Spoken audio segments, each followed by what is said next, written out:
Education equals hope, a world where dreams take flight. Together we can make it so, transform the day from night. Welcome to the Education with Hope Hopecast. I'm Cameron Graham Vivanco. And I'm Celeste Bundy. I'm the co-founder of E and the director of the program in Ecuador. And I am the executive director. Yay for all the whole thing.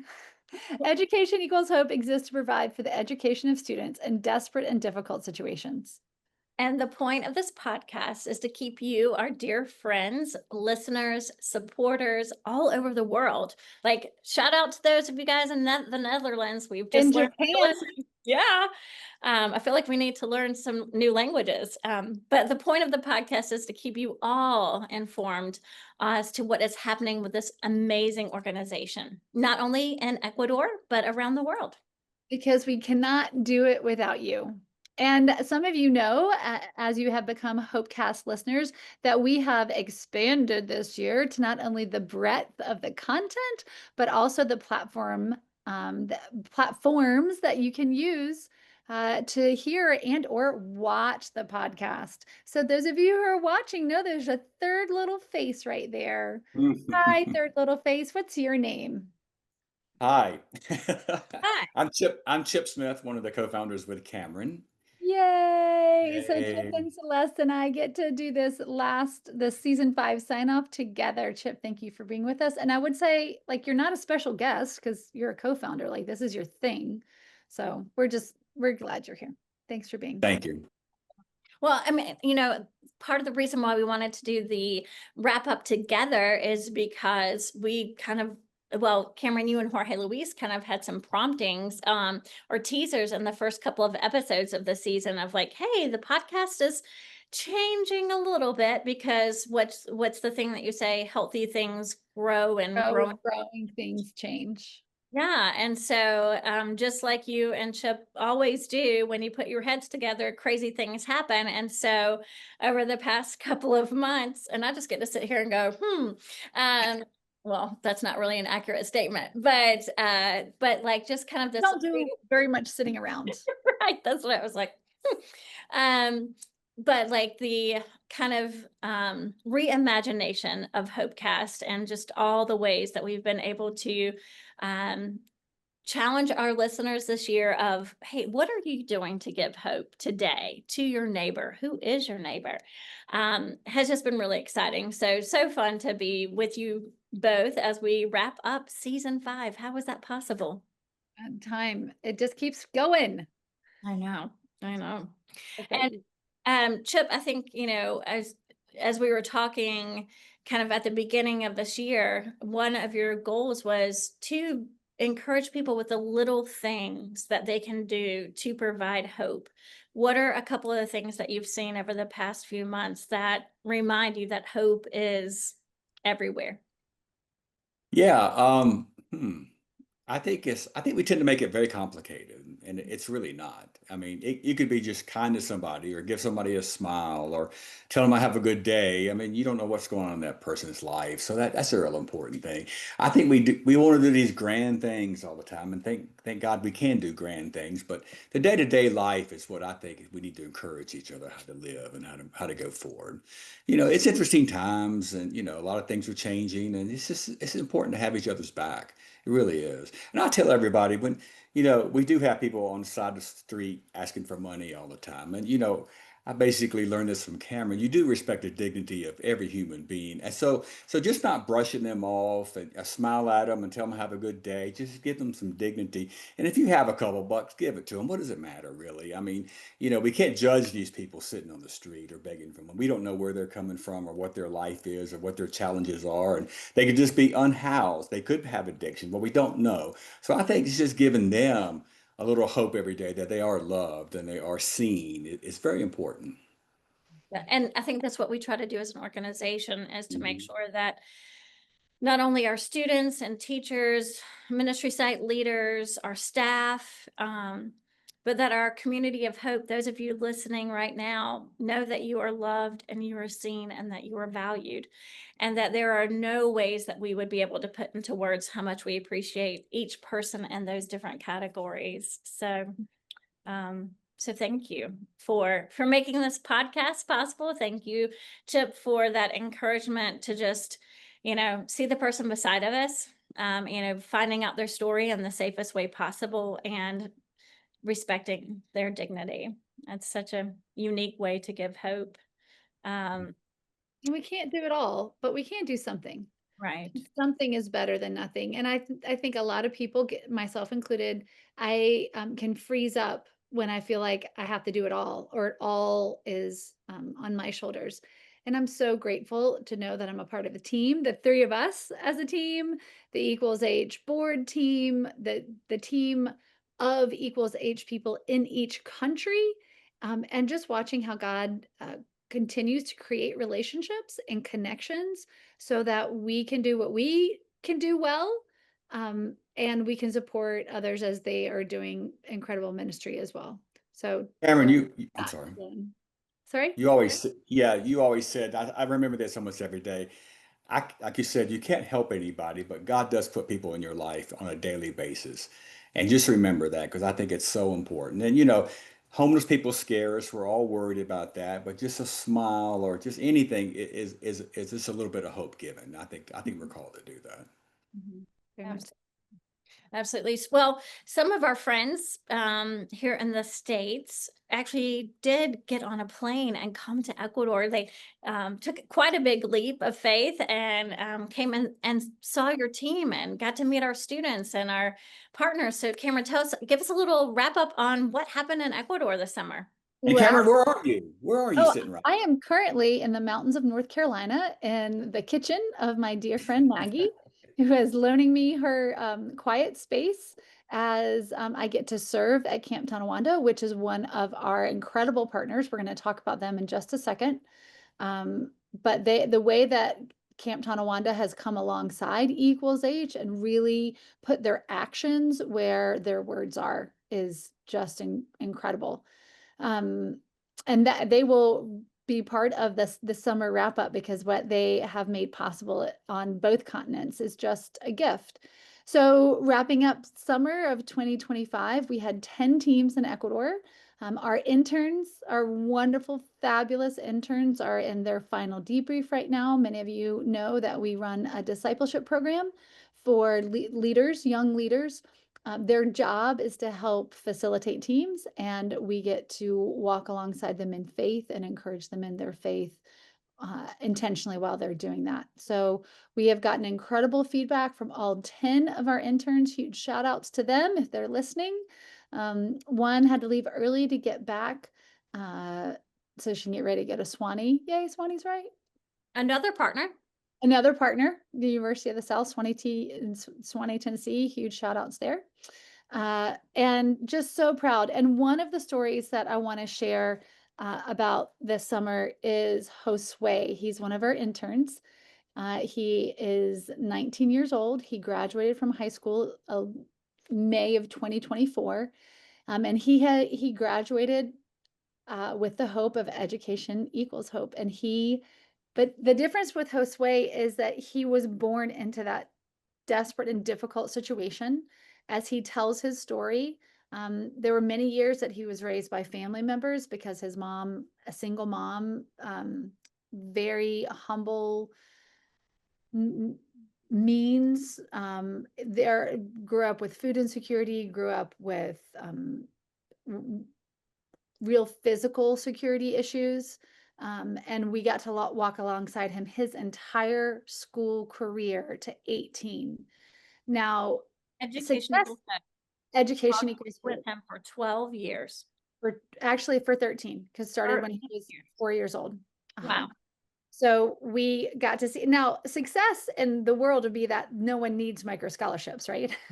Sure. But because that we don't live in that world, success is seeing Josue graduate from high school, but taking it even a step further, Josue when he was about 13 years old, a vision team was on ground, 13, 14, and he shared his testimony at Carmen Bajo. And lest our Episcopalians freak out, just remember that a testimony is just a God story, just where you've seen God show up in your life. And he was talking about seeing God show up in his life in the provision of scholarship and of care, because his mom was in and out of his life and his dad has never been a part of his life. And so the church really was his family. And he was so eager to be involved with the teams. He's got a great laugh, upfront personality, leadership. And I was like, Josue, if you can dedicate your last years of high school to learning English, I would love for you to help host teams. And Wow. guess who was one of our 9 interns this summer? Amazing. Josue Padilla. He knocked it out of the park. Just a beautiful job. Young leader, 19. We all of us at whatever age, we're always making mistakes and we all are going to continue to grow. That is him too, but he did such an amazing job. So wonderful to see him just shine and live out what it is he says he believes in his faith, but also in his actions of how he wants to serve, how he wants to be an ambassador and support other kids and other programs all over Quito and Ecuador, to encourage them that, hey, stick with it. And you can, not only do you get to graduate high school, but there are other people like me out there and we can encourage you and support you. And just really did an incredible job kind of knitting together all these different ministry sites that they don't know each other. The only thing they have in common is E equals H. So that's a huge shout out to Josue and the interns and the 10 teams we had this summer. The Vivanco family came to the United States the very end of Block 2, the very end of June. And so our incredible staff in Quito kept summer going and renewal days and Block 3, and they're in their final debrief right now. So if someone's listening and they're like, you know what, I think my niece or my neighbor's child would be a great fit. They love to serve. It sounds like something that they would really enjoy. Is there an opportunity for North American students to come down and be interns? Our best practice is to have an equal number, 4 or 5 Ecuadorian interns and 4 or 5 North American interns, and run that discipleship house cross-culturally like that. That is best practice. And so we would love for all of you to help us recruit. Yes, young people, you have to have graduated from high school for more than a year, hopefully maybe living on your own, maybe living at college for a year. Something like that, because we're not a gap year program. We're not set up to teach people how to do laundry and grocery shop, but we are set up for leadership development and discipleship. So generally you're around 19 years old, 19, 20, but so many of our hosts this year, we had 22, we had 24, we had 27, we had 30-year-old. So we had really incredible depth of character and maturity in our interns this summer. And They have to know Spanish. it is very helpful to have at least restaurant Spanish. Okay. Number 5. I want a taco with a, Oh, goodness. that's really bad. I apologize, but that's what happens. It is not a requirement to know Spanish. It is a requirement to have a strong faith and want to live that out and to have good upfront leadership skills. And we can work with Spanish, but it is always very, very helpful. Well, so if you might know someone that would be interested, you can visit our Hope on the Ground website, which is where you can learn more about being an intern or send. Literally hopeontheground.org. Right. Yeah. How simple. Or even visit educationequalshope.org and you can, there's a drop down there that will lead you to that page. Just send us a quick little note and we'll get you to the right place if you or someone you might know might be interested in being an intern. And like Cameron said, you don't have to just be 19 or 20. We, would love to have you come and serve alongside of us. So that's super exciting. What else happened in Ecuador this summer? Ecuador, we're going to return to that Camp Tonawanda shout out. 2 things in our partnership with Tonawanda. One, they have kind of revamped their counselor in training, their CIT program, around leadership development in Ecuador with us. And so they had sessions here are 3 weeks, and there were 7 girls, sorry, that were at camp for a week. Then they came to Ecuador for a week, and they put on a camp for 10, 11, and 12-year-olds from Carmen Bajo, where Josue is from. And Josue was one of their leaders, one of their leaders. And then they went back to camp to kind of finish out the camp session. But just being here and hearing the impact that their experience in Ecuador has made in camp here and in those young ladies' lives.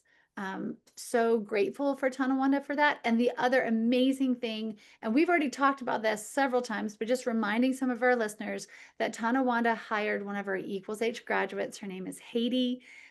She miraculously got a J1 visa to come to the United States and work this summer. And she is a cabin counselor. Her English is amazing. She had worked really hard on her English before she left, but like my mind is just blown when I think about watching her interact with all of these campers here, that they have never doubted that they were going to eat. They have never doubted that they would get in a car. They have never doubted that they would go to school. They've never doubted that if they really, really, really wanted something, that someone would get it for them.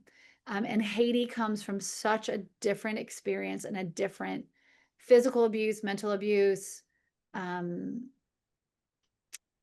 Carmen Bajo has been her safe place. Her family has turned, like, her mother was a very difficult relationship for a very long time, but through Haiti and the support that she has gotten at Carmen Bajo, her mom has come to a place of reconciliation and peace with Haiti. They have a really tight, wonderful relationship, like so much healing that has happened. And Haiti gets to use all of those gifts and skills to bless the campers here. It's beyond words to see these two worlds mesh and weave together. Really exciting and really grateful for camp. It's amazing though. I can't think of the word, the tentacles that come out from this, from all the stuff we do. It's just always reminds me what a great opportunity is to be involved with this organization, because we always think, we're doing what, 4,000 kids a day education, but it's the one-on-one, the individual children that we kind of get lost in the numbers sometimes. And it's just an amazing, amazing stories. And they're every day, which is what's even more amazing. That's very true. That's such a good picture, Chip, of like literally the tentacles, like when you guys started Education Equals Hope in 2009, it was for Ecuador. And then 3 years later, a tentacle to Haiti came. And then, now working in 7 different countries, it's just truly, and 7 different countries, the Water Project, Goats for Hope, like it is all, they're not even small tentacles. I mean, these are huge, overreaching initiatives. And Cameron, when you're talking about Haiti and just like the relationship with her mom being drastically different, I think that's why we're all in this, right? Is to make sure that our students and our friends around the world have healthy relationship, right? That's the goal. So neat. Thank you for sharing about Haiti and her story. I know Chip and I got to meet her when we were there as part of the Vision team in February, and just her excitement, but also her nervousness of like, will everything work out? And we're like, just take that next step, and I think that's just a common theme that's been woven through this season of the podcast is, like we were just talking about earlier, just take that next step. It doesn't have to be a big step. It can be at the tiniest step, but just take it and see where you end up from that. So, and Haiti has ended up in Hendersonville, North Carolina. How crazy. What are the chances? And just one thing, watching her here. So so camps all over North America recruit staff from all over the world, right? And this is, I have realized as I've gotten back involved with Tonawanda, that this is where international world made the most sense. This is why I think it makes sense, because you have staff from Poland and New Zealand and Australia and Germany and Venezuela and Mexico and Colombia and Ecuador. And just, we have this beautiful picture of the world here.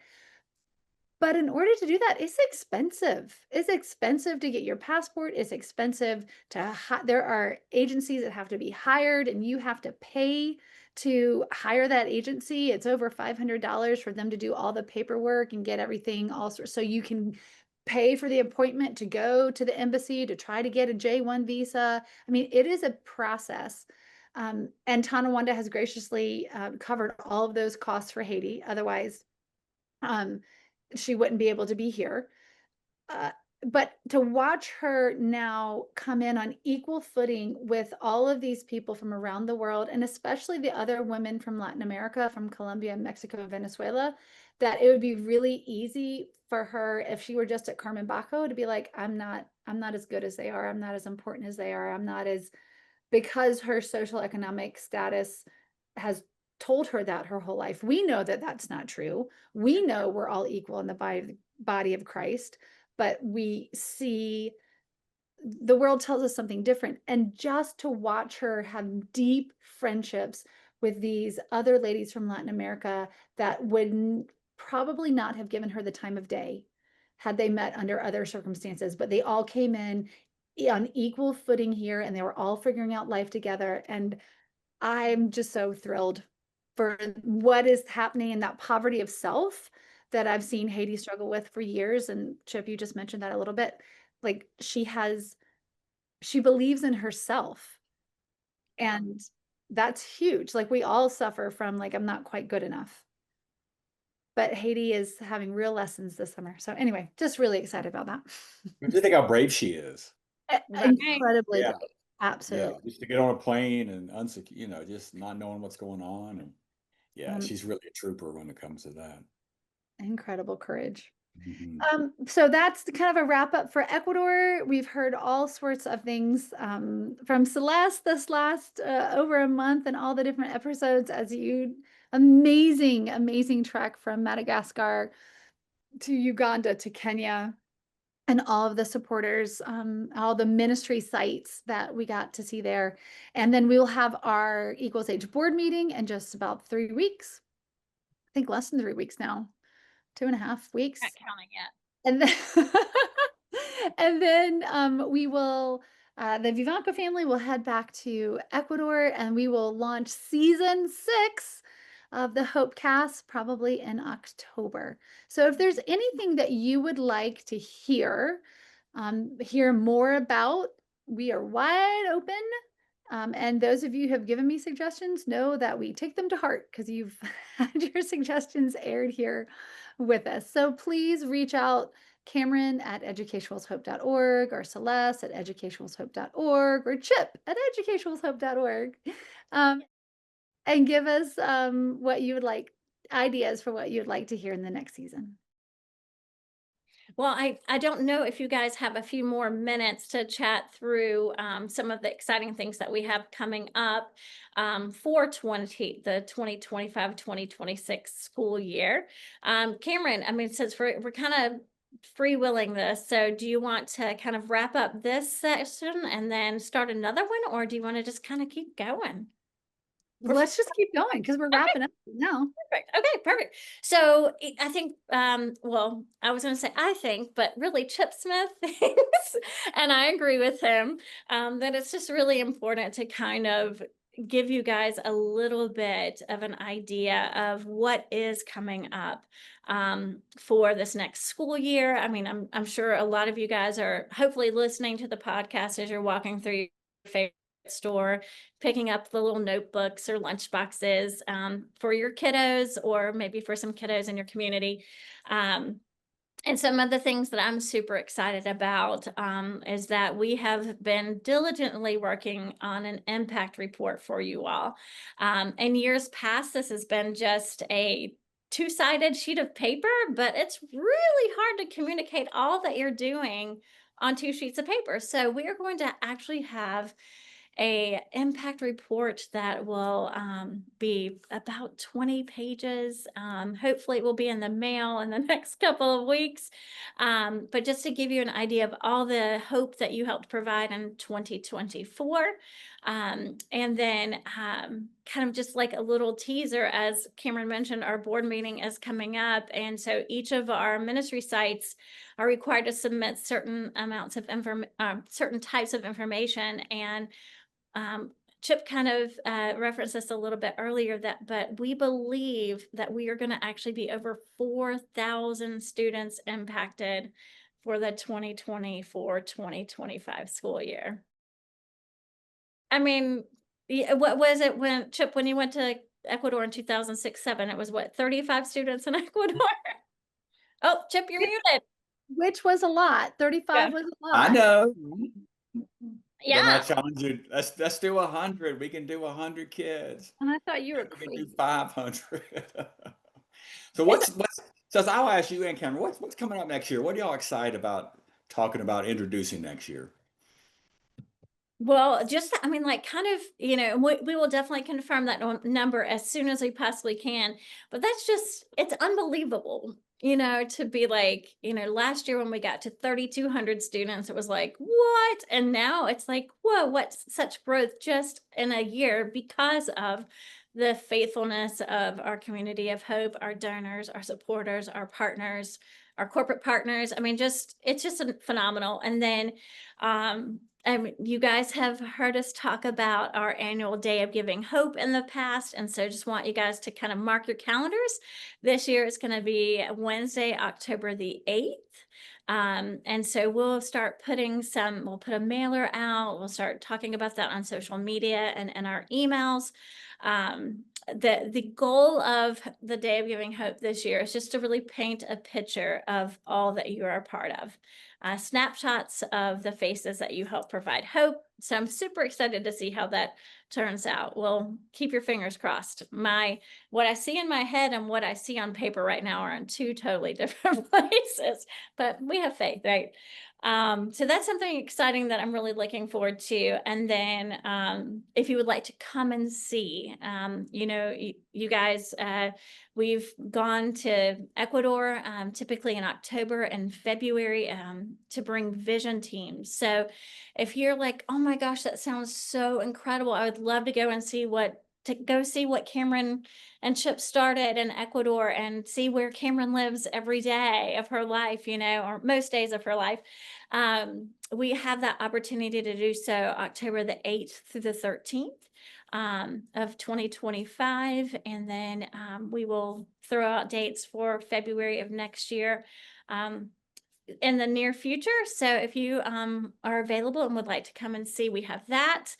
And then, as Cameron just mentioned, we just wrapped up a wonderful journey through Africa, visiting our partners there. And thanks to a partnership with Rotary out of Goochland, Virginia, and Kitale, Kenya, we will actually be taking our next vision team to Africa in March of 2026. So if that's been something that's been on your radar, would love to share all about that and what that experience can look like. So, the list could go on and on and on. But Chip, I want to give you a little bit of some space to talk about what I know that you're excited about, which is the water program and the Goats for Hope initiative. So can you? Yeah. I'm personally very excited. But we do great work, but we're always trying to do better and do more opportunities. And so we basically established a clean water initiative in Africa, in Kenya, 2 years ago, 1 year ago. 2021. Oh my gosh. Years.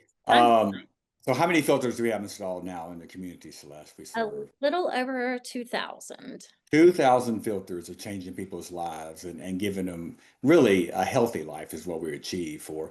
And I'm really excited about that, plus the new GOAT initiative the GOAT initiative. We are, supplying goats to mostly very, very humble women who probably don't have spouses or tend to be widowers. So we're doing that, and you'll see a lot more of that coming on. I think we're about to do hopefully our next distribution of goats, and We're excited. I'm really excited, Cameron, to hear more about the pilgrimage because I think that's something that people really would like to do. And so maybe you can talk about that when that comes up again, you new thing. So Absolutely. yeah, a lot of stuff going on, a lot of excitement. We're looking forward to a new year and a new opportunities. And hey, if you got any suggestions that we could have people come and talk to us on our podcast, yeah, who's making a difference, who you see hope in, or giving hope, let us know. We'd love to interview them and see how what they're doing in their communities, and maybe we can all get some ideas about that. So a lot of stuff to come from us. It's more exciting. It's hard to believe, y'all. It's just hard to believe. It really is. It's so exciting and just like, um, yeah, just like the smiles that we've shared on the Zoom call, on this podcast, the stories that of hope that we get to see each and every day. Hopefully, as you guys are listening, those same smiles are on your face of everything that you're a part of, and just really appreciate you listening to the podcast. Listening to ways that hope is given around the world. And Cameron, thanks for welcoming Chip and I into the podcast world this week, or not this week, this year. It's been a fun whirlwind doing this together. And Celeste, what do we see today? What do we see on that statistic thing we looked at? People are listening from where? All From over the the world. Netherlands? Yeah, all over the world. We were like, Yeah, but Netherlands, Japan. Hey, if y'all are listening to us, reach out to us. Let us know what's going on with you. We'd love to reach out and find out who you are, really. It's yeah, interesting. absolutely. Cameron, safe trips back. I know your kids, everybody ready to go back. It's been a long summer, but I'm sure it's been fulfilled with joy. So Oh, it's really great to get to see the churches and the supporters that help make the ministry possible. So we're glad to be here, and we'll be glad to get back. And then we arrive on a Saturday, and Graham goes to school on Monday. So Oh my wow. gosh.